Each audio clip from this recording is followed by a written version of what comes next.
आप देख रहे हैं इंडिया अपडेट न्यूज, पल पल हर पल। अमित शाह के एक फोन ने बिगाड़ा मुकेश सहनी का खेल। वो एमएलसी पद से रिटायर होंगे वीआईपी प्रमुख। वीआईपी पार्टी के मुखिया मुकेश सहनी अब एनडीए से बाहर किए जा चुके हैं।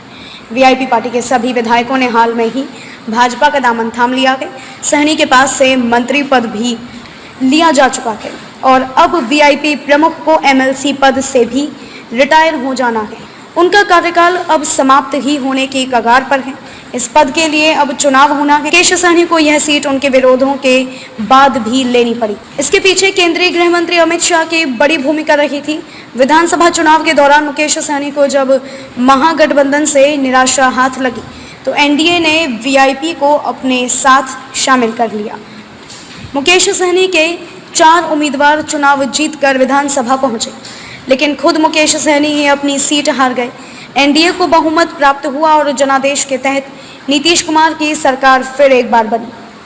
मुकेश सहनी को कैबिनेट में मंत्री पद दिया गया, जिसके बाद नियम के तहत उन्हें भाजपा ने अपने कोटे से विधान परिषद भेजने का फैसला लिया।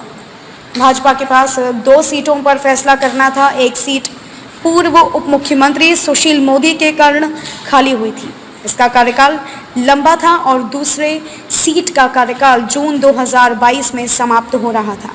सुशील मोदी वाली सीट पर भाजपा ने शाहनवाज हुसैन को भेजने का फैसला लिया तो मुकेश सहनी अड़ गए। सहनी की पार्टी ने जिद रखी कि वो अल्पकाल वाली सीट को छोड़कर 2024 तक चलने वाली सीट पर काबिज होंगे, जिसके बाद पेच फंसना शुरू हुआ। भाजपा की इन सीटों को लेकर जब पेच फंसा तो जनवरी 2021 में मुकेश सहनी की बात गृह मंत्री अमित शाह से हुई। अमित शाह ने मुकेश सहनी को भरोसे में लिया और दोनों की बातचीत के बाद मुकेश सहनी छोटे कार्यकाल वाली सीट पर उम्मीदवार बनने को राजी हो गए। उन्होंने फेसबुक पर पोस्ट करके भी इन बातों को सबके बीच रखा।